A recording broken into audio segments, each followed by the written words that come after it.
Hello everybody, and thanks very much for your interest. And joining me today, I'm James Cooke, the head of global equity research at Ashburton and lead our global equity team. I've been asked to provide thoughts on global equities, so thought we'd cover what generally drives the market and, although most people might be sick of hearing about it, what coronavirus has meant. Then I thought we'd spend some time talking about the style of investing in our flagship Global Leaders product and why we think this has helped us outperform historically. Then I'm going to address any questions that you've got. Please feel free to fire these into the webcast, and I'll try and come to any that I haven't covered along the way at the end. So just a word on some of the other content Ashburton has recently produced and how this is relevant. If you haven't already seen it, my colleague Kathy summarised the benefits of international equity investing brilliantly in just a 3-minute video talking through the benefits of diversification. And my colleague Albert, in his domestic fixed income video, talked through a great funnel of doubt analysis that he'd done, comparing the range of outcomes you get from investing in fixed income and in local equities. Essentially, I saw this as a great advert for equity investing if, and I have to stress if, time horizons are long term, by which I think his analysis suggested something like 3 years, but I've always thought of as beyond 5 years. And also Arno, my global macro colleague, has presented in some depth on the spread of the virus and ways out of the lockdown. So let's jump into it and talk about global equity markets. There are 3 main factors that we think drive returns. My background and passion is bottom-up stock picking. And at the stock level, I've actually previously made great returns in sectors and countries that probably from a top-down perspective have performed quite badly, and conversely have lost money by investing in companies that from a top-down perspective and geographic allocation perspective looked attractive. And I'm going to talk a little bit more about our stock selection process and positioning later. But most of the academic evidence points to allocation being the most important determinant of returns. And for equities, the big drivers are the amount of money in the world, so money supply globally, economic growth, and third and fourth, sentiment and valuation. For those of you that I met in early February, you heard me talk through each of these. At that point, we had the supportive environment from the central banks. There was decent levels of growth in the world, or this was a little more positive in certain sectors like technology, and in certain regions, regions being specifically Asia Pacific region, the Asia Pacific region. And on valuation, markets were on higher than historic multiples, but actually didn't look that unreasonable. At that point, sentiment was pretty positive. We look at quite a lot of third-party indicators, and unfortunately not able to republish many of them. But I'm going to go through each of these different indicators, the money supply drivers, the money supply, economic growth, sentiment and valuation. And just on sentiment, I just thought I'd show this slide, which actually showed people in early February, which hasn't changed very much since then. So in early February, this was just a point that consensus was that we were past the worst of the coronavirus news and that the virus was going to be contained in China. And the general view when I met people and in the market was that at this point, this was yesterday's news. The virus had been very small, really, and the thought was that it was going to be contained in China. And it only had relatively small impact on the global equity market. It was lower oil price. At that point, we thought that there was going to be, the biggest impact was mainly going to be around supply chain disruption. And our team at that point were very interested in looking at attractive opportunities in China-exposed stocks. Now, as you all know, the virus spread way beyond China, and it's largely acknowledged that China had underreported case numbers and failed to quarantine nearly enough and early enough.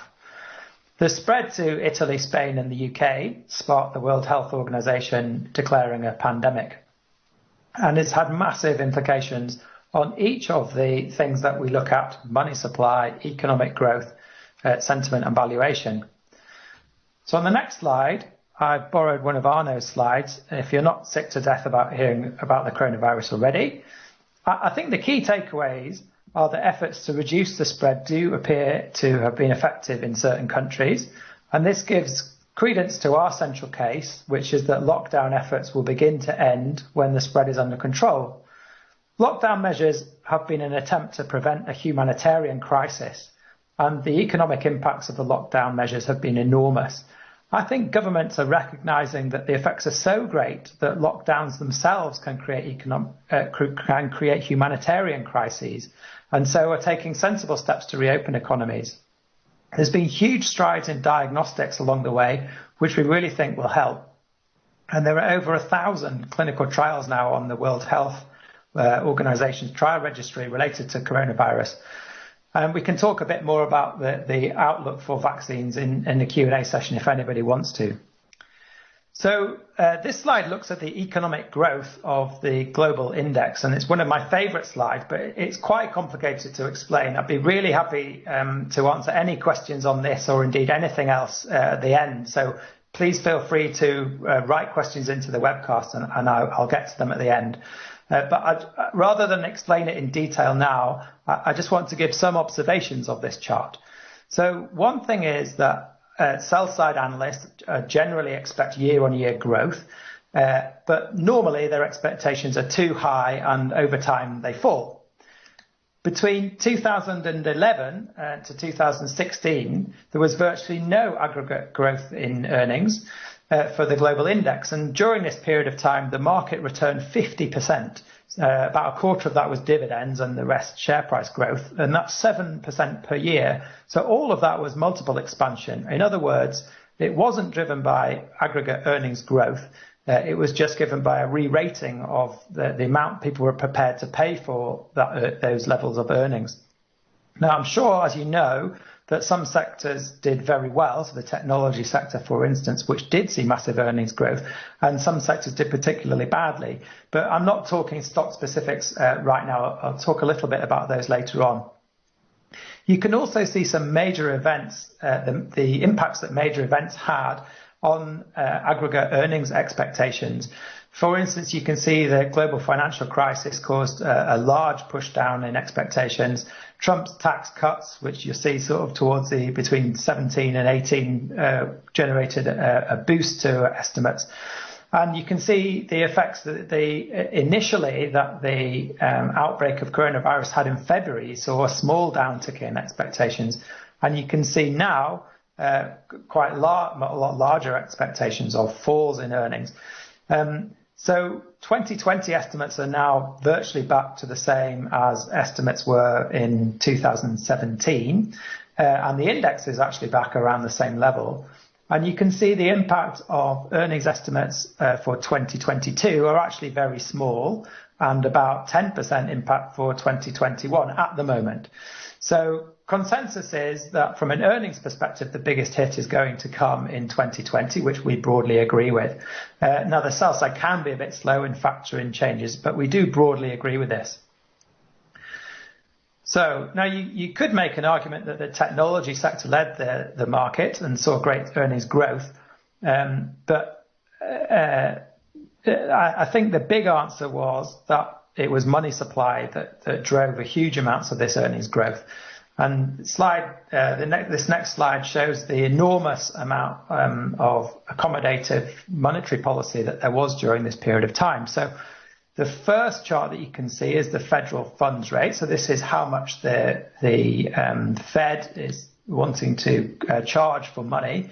And they charged very, very low amount during this period of time. The middle chart shows a level of quantitative easing. This is central banks building up their balance sheets by going out and buying assets. And during this period of time, both of these two things, monetary policy was incredibly, I was going to say lax. I think that's probably the correct term. Easy, very easy money supply. And you saw in 2018 that there was a bit of a taper tantrum when monetary policy, you can see the Fed funds rate went up and the amount of quantitative easing went down. And that, you might remember, it might be a distant memory now towards the end of 2018, but markets fell quite a lot. And 2019 saw a return of supporting monetary policy. Now, you saw this big decline in earnings expectations. You saw this huge increase in the unemployment rate. And the unemployment rate is used as one of the indicators for the central banks about their monetary policy. And it might be quite difficult to see, but the federal funds rate has now returned to almost zero interest rates. And the amount of quantitative easing that there is now over twice that at the peak of the great financial crisis. In other words, there's enormous amounts of monetary easing going on. So these measures are pretty spectacular. And the graph on the far right, which again, I think I stole this one from Arno, shows the large number of promised fiscal spending programs. These measures are really pretty spectacular. And this massive tide of money will probably try and lift all boats again. But you don't want to be in the have shares of those boats that have suspect balance sheets and might need bailing out with fresh capital, nor those ill-equipped for a new economic climate. Let's just go to the next slide.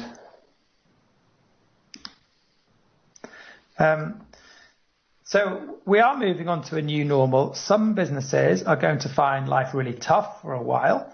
And some are seeing demand deferral while some are seeing demand destruction. So I'm going to talk a little about our positioning and where we see value in the universe in a moment.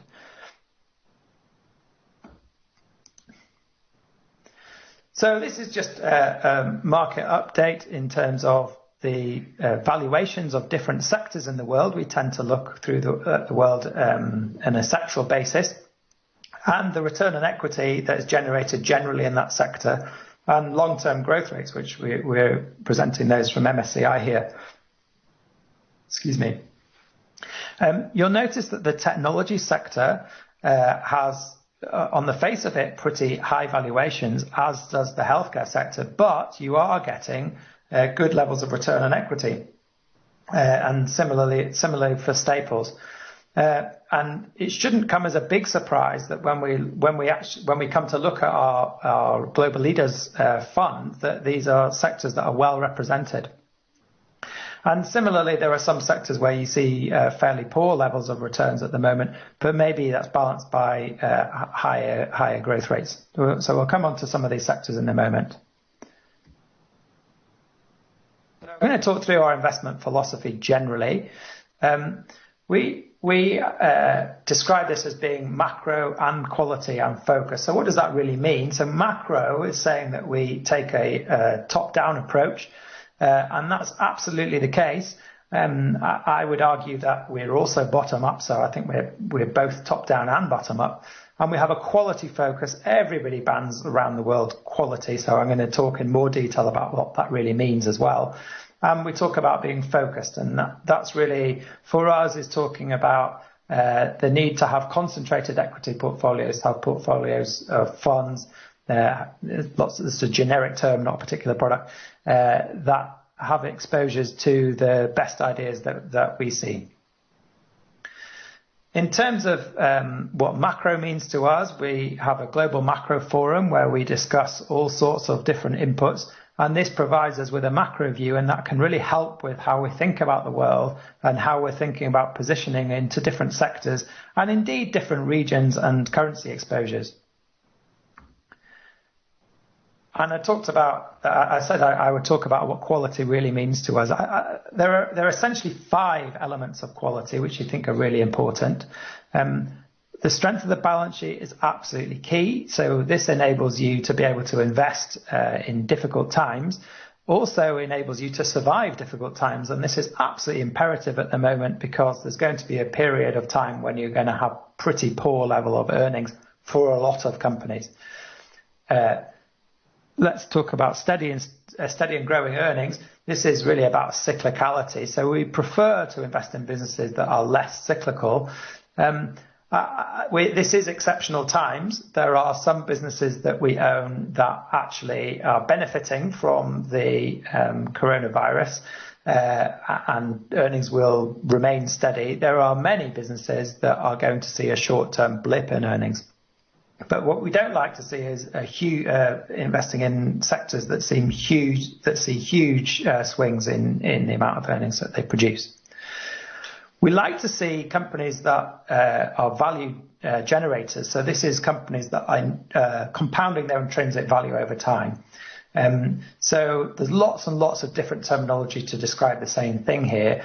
This is producing returns that are ahead of the cost of capital, generating economic profit, growing excess cash return on capital above the cost of the capital invested.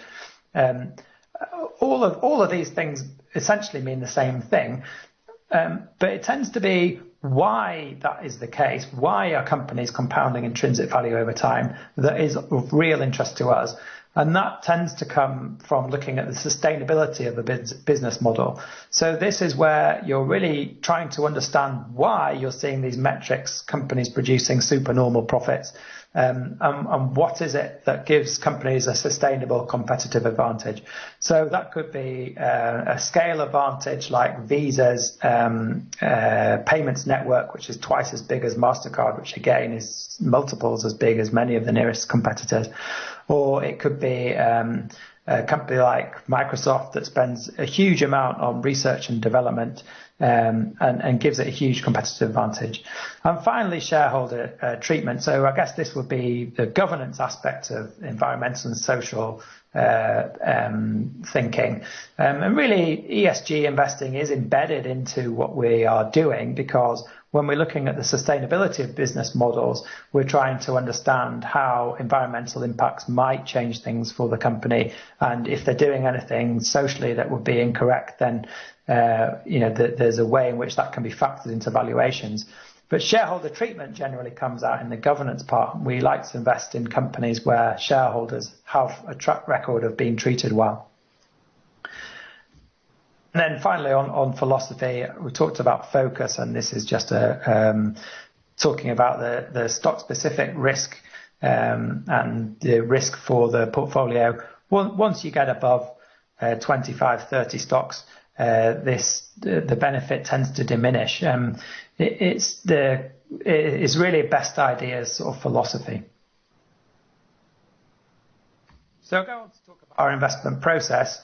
I think an easy way to think about this is to start at the beginning of how do we generate new ideas.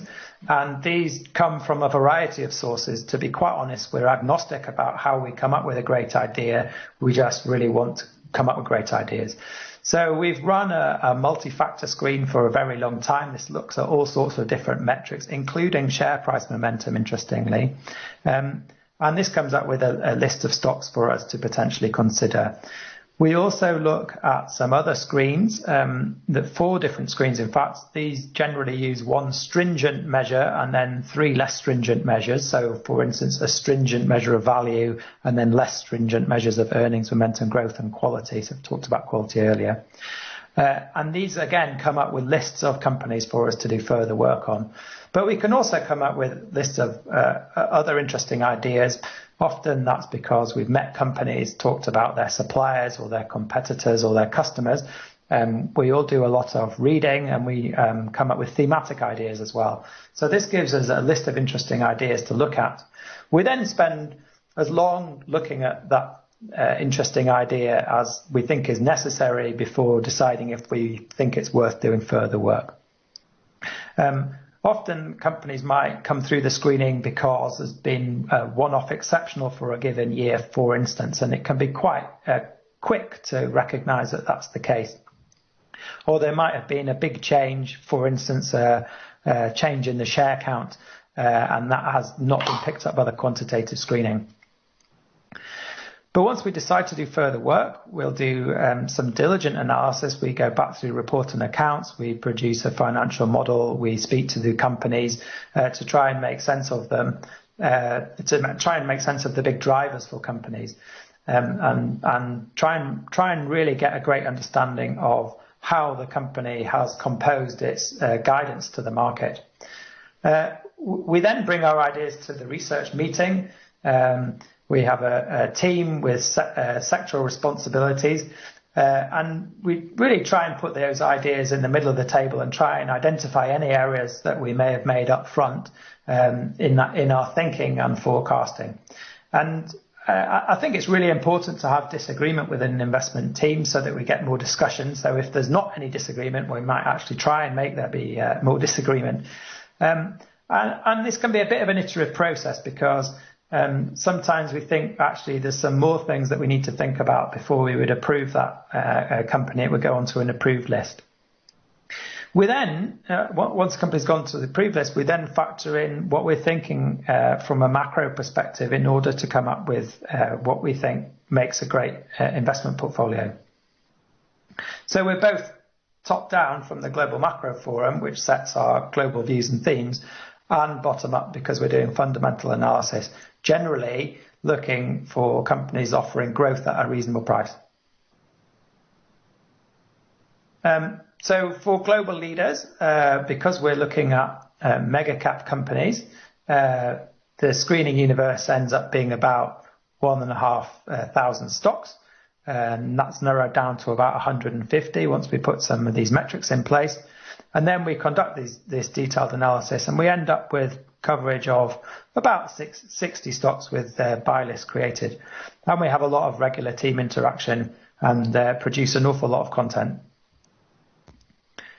I think I probably don't need to cover this too much. I think what this slide is trying to show is that although we look at screening metrics and you can quantify a lot of the things that we do, some things end up being a bit more qualitative. So factoring in how the quality of companies, 3 out of the 5 things that we look at, we think you can quantify very well. And then 2 are a bit more subjective.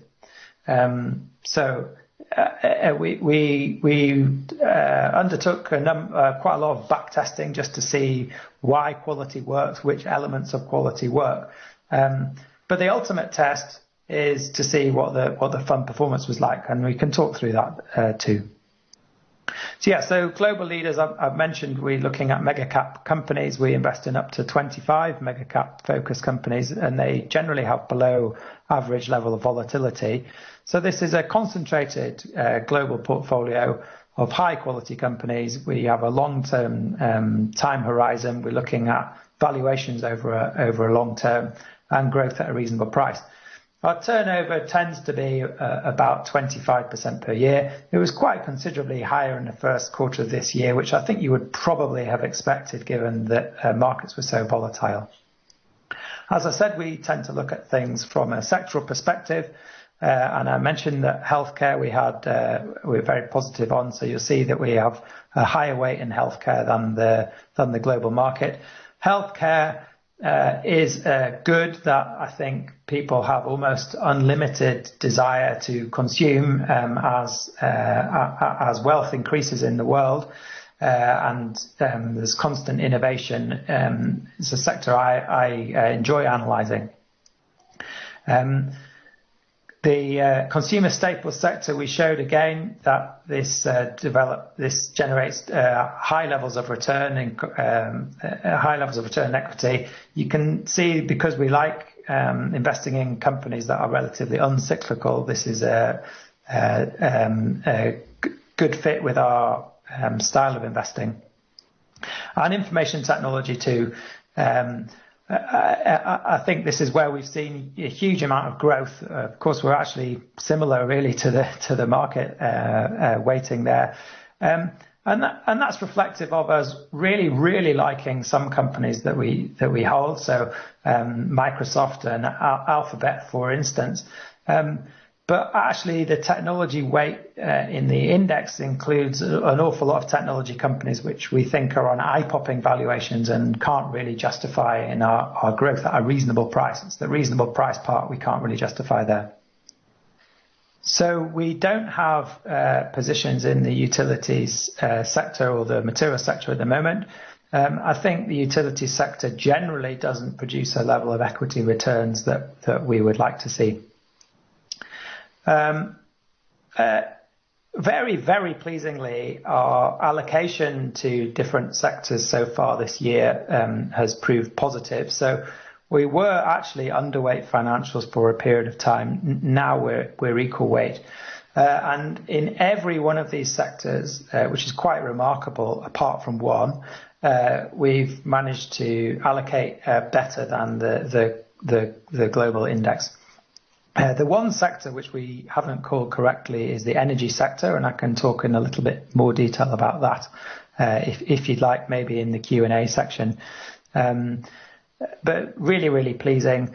And the stock selection within each of these sectors has also proved very positive.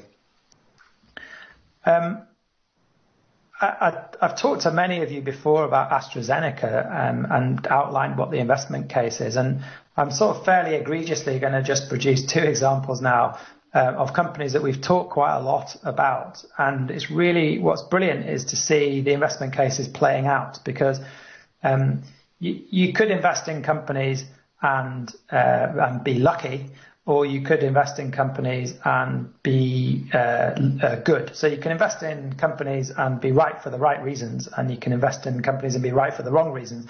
I mean, let's be honest. I would like to back a lucky fund manager if I was going to put money with a fund manager. But what's really great is when you find that people have been right for the right reasons. And both AstraZeneca and Reckitt Benckiser that I'm going to talk about, the investment cases so far have been playing out exactly the way in which we would have hoped. So AstraZeneca, we saw as a company that had a number of approved drugs, recently approved drugs, which could be used in a variety of other indications. And that's exactly what's happened. So these drugs have been approved for new indications.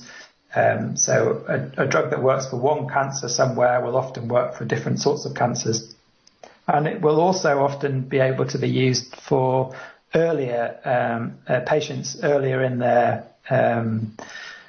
treatment regime for having a certain cancer. So typically when a drug is approved, it's often approved for very, very late stage cancer where the very sadly the patient population is relatively small. But over time, that drug may start to be used earlier in the treatment regime, which means that the addressable market becomes much, much bigger, and more patients benefit from these particular drugs, which tends to be very good for shareholders. So that was one side of the investment case. The other side was that AstraZeneca was really growing very fast in emerging markets, particularly in China. And both of these things have borne out. And along the way, they've also had phenomenal success in the clinic. So I won't go through these. These are more oncology trials. Quite unusual on the Tagrisso trial. They actually, you often have safety studies midway through trials. And often trials are stopped early when there's a safety, when the safety people come in to check what's going on.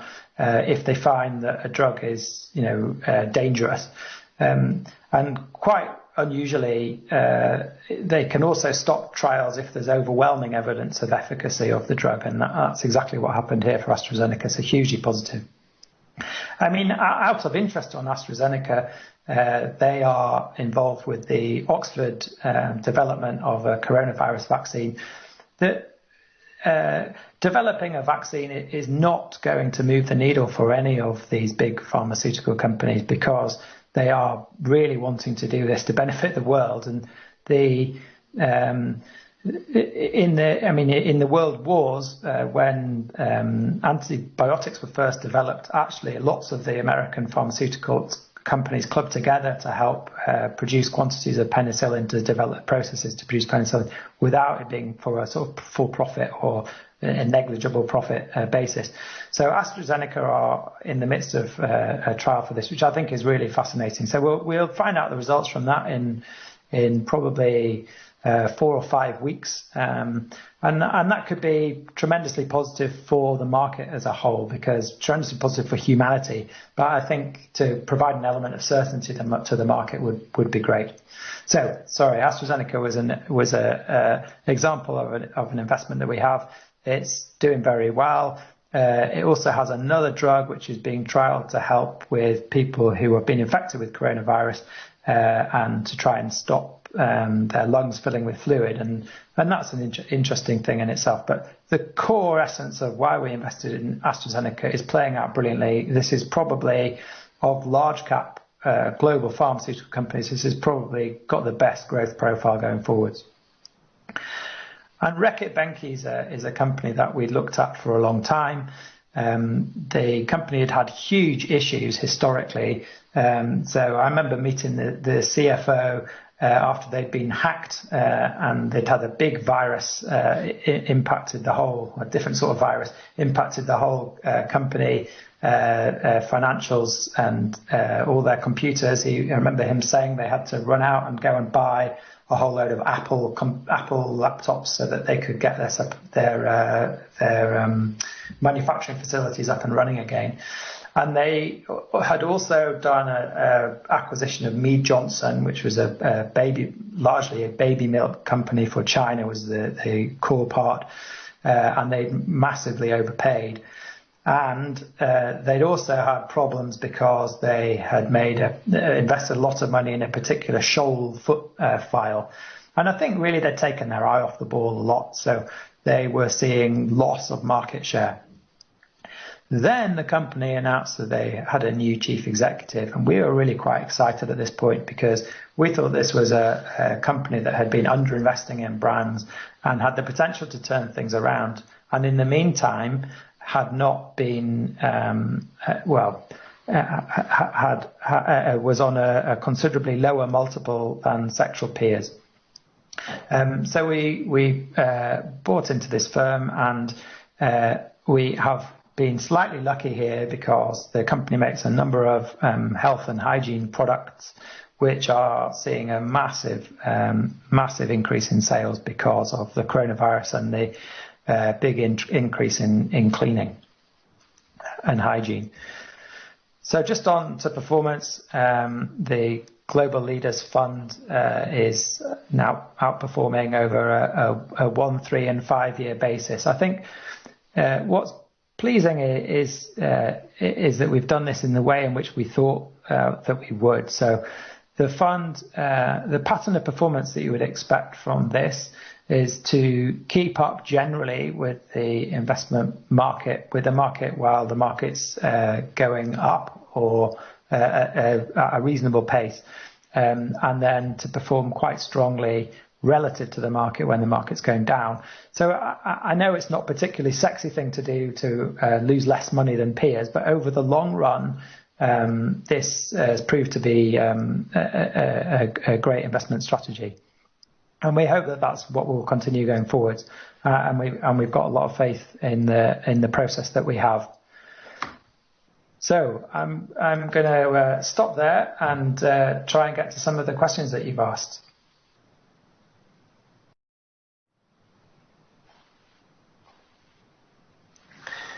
Great. So I think we're going to find these questions. So the first one is, we have unprecedented central bank intervention more than ever before in history. Absolutely correct. Do traditional value investing or growth investing models still work, or is it time to redesign these? So great question. The central bank intervention really has been unprecedented. I actually wrote something the other day about the unprecedented level of the use of the word unprecedented. So hopefully that will go through compliance quite soon. So Keynes said that expectations of the future are determined by the experience of the recent past. I think we might be set for an environment of a bear market maybe every 5 or 6 years from now on. But the total return that you expect to get from equities in the long run should outdo other asset classes. I'm not sure what it would mean for the world if we were to see central banks begin buying equities on a larger scale. So I think we might need to rethink things then. I think we're seeing very large increase in state deficits and debt. And historically, when that's happened, countries have worked that off by economies growing mainly due to improving productivity.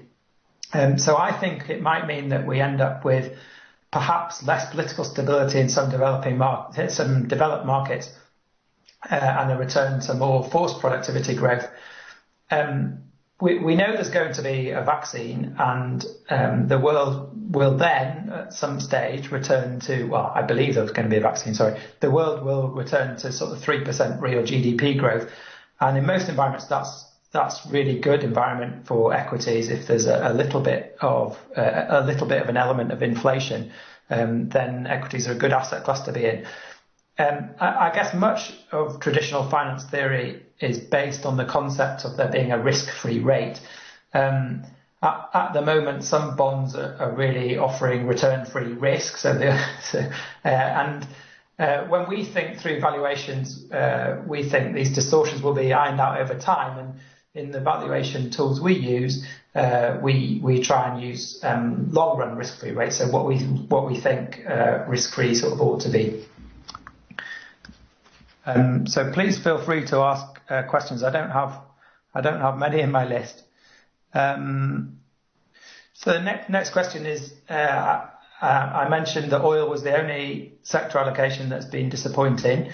Are we going to stick with it? And what about negative oil prices? So absolutely right. I mean, it's really, really pleasing that our sectoral allocations in comparison to the global index have been positive in all across all sectors other than oil. So let's talk about oil, because I think it's good to be upfront about what we've got wrong.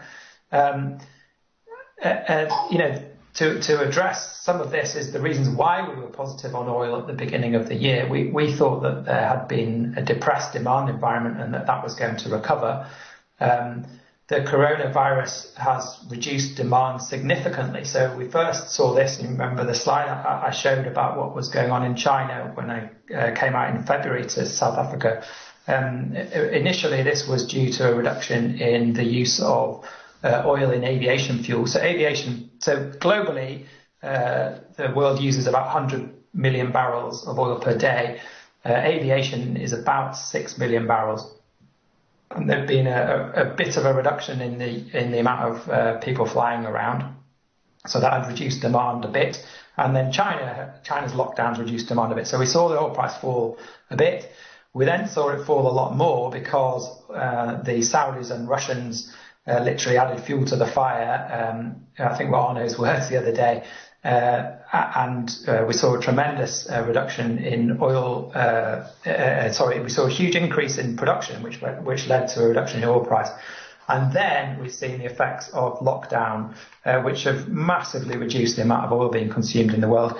In fact, the EIA had said that they thought that in quarter two would be this quarter we're currently in will be the trough of oil consumption. And I think they thought that consumption would be around 75 million barrels. They actually tweeted earlier on today and expect that now to be more like 79 million barrels. So it's not going to be as bad as they had thought it was going to be. And they said in that update today that the heaviest demand destruction was behind us. So we should expect that the quarter two is the trough, and we probably passed the trough already as economies start to open up. In the meantime, we have had agreement between OPEC and the Russians about reducing the amount of production. So I think there was a 10 million and a 10 million production barrel cut agreed. I think the G20, the next group of nations, also agreed a cut as well.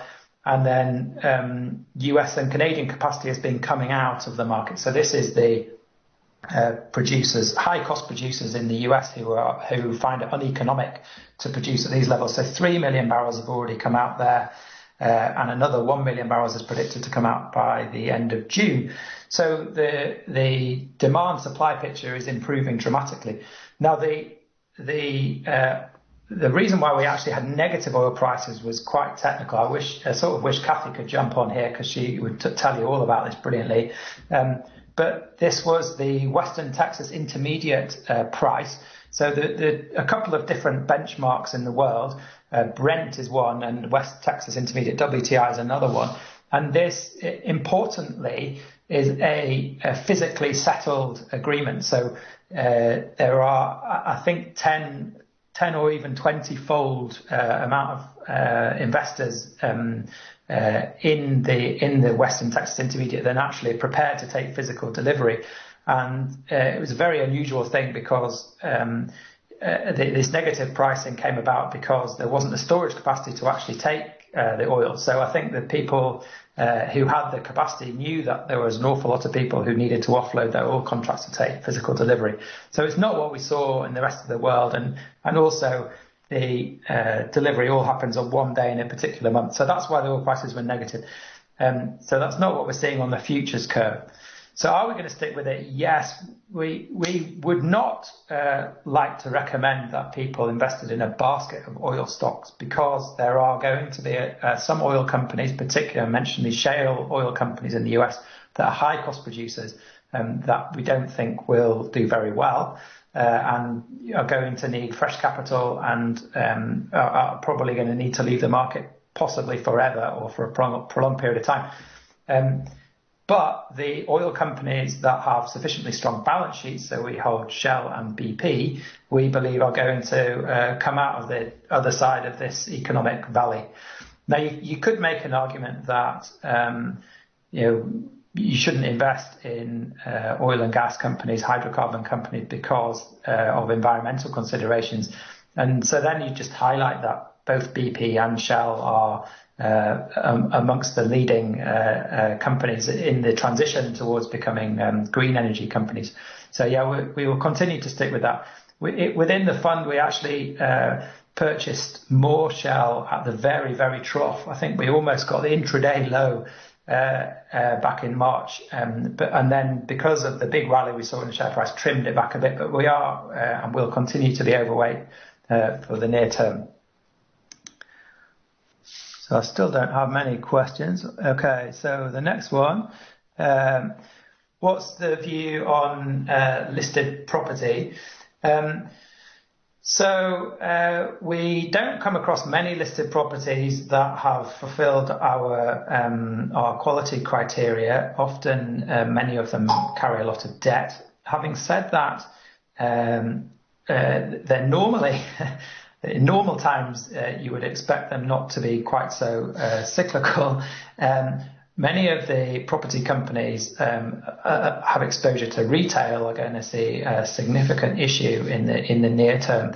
I think that this is an area that we are going to be focusing on soon. So we would like to look at a few more of the listed property companies because potentially there should be some value there.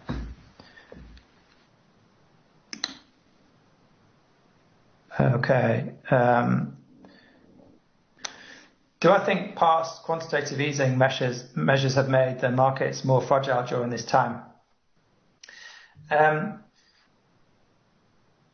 Possibly they have. I mean, the initial requirement to do quantitative easing in the financial crisis was to shore up the banks and ensure that there was sufficient liquidity because at that point there was a massive liquidity crisis. So I think that was a brilliant thing that the central banks did at that point. It was really required because you think back to the global financial crisis, and I think actually the team's very privileged because several of us were working in the equity investments at the time. And I think it was an amazing learning experience. It didn't feel like an amazing experience at the time, but I think it was an amazing learning experience. And the QE subsequent to that, I think potentially has had the effect of inflating asset prices. So yes, I think that it probably has made markets more fragile during this time. It is, however, it has become, I mean, it used to be known as unconventional monetary policy, and it's become a core part of monetary policy. So if you're, well, I was going to say, next time you're in London, presumably at some point the lockdowns will end and people will be able to travel again. If you're in London and have some free time and you are around Bank, you could visit the Bank of England Museum, and they have quite a simple model of the global economy for you to try and play with. And the model that they've come up with is as though you are a boat and you have two sails, one of which is the interest rates and the other one is quantitative easing. And it describes how when there is a massive major event, you should use a lot of quantitative easing. So you could argue that the historic QE did make the markets a little bit more fragile, but at the outset made them significantly less fragile, and that right now the QE measures has really helped the market and protected investors and also economies as a whole. I think so. I support. So I'm not a central banker. I would wholeheartedly have supported the QE measures that were at the beginning of the great financial crisis, and I would wholeheartedly support the measures that have been put in place to support the world from the coronavirus. Maybe for a few years after the financial crisis, maybe there shouldn't have been as much QE. Okay, and let's see. Okay, so what growth rates do we use in valuation models? Do we think that dividend yields in the United States will be reduced this year? So we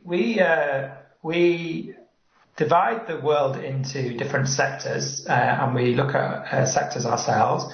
And what we try and do is to model what we think is look at the most sensible way in which we would model a company.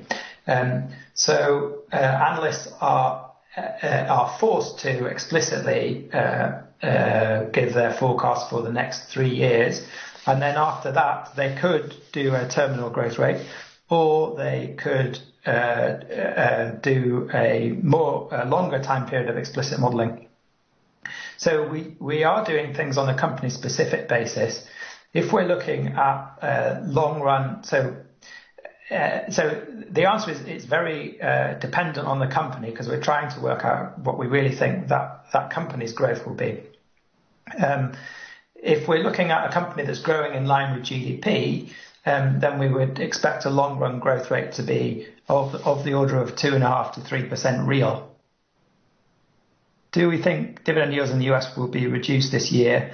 So the answer is going to be yes, and one of the big reasons for that is that all banks, but financials, but particularly banks, will see some capital stress, and I believe that their dividends will be lower, and banks tend to be quite a large part of the dividend paying market. So I think that's the case. You're also seeing oil companies generally cutting dividends. So so Shell's not a US company, but I'd imagine lots of the US producers will cut dividends. We have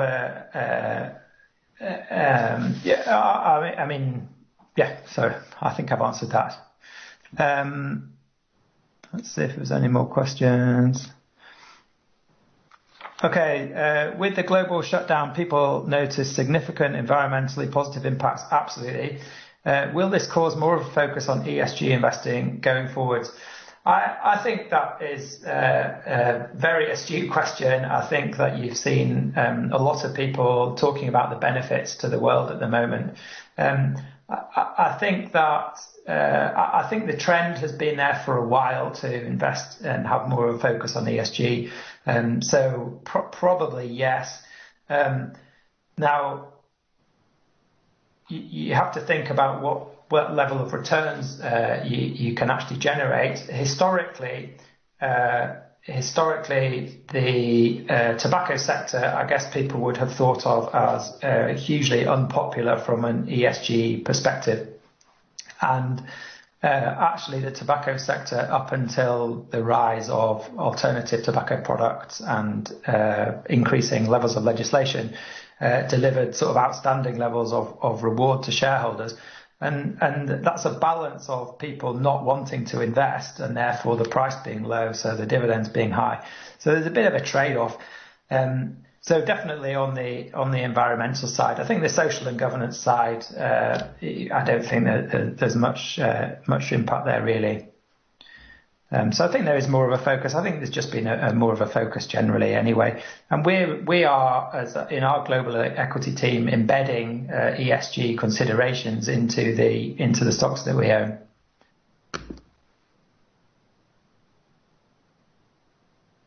Okay, so I think that's it for questions. So thank you very much for joining us today. I look forward to next time. Maybe can spend more time talking about some of the stocks that we own. So stay safe, everybody, and thank you very much from all of us at Ashburton.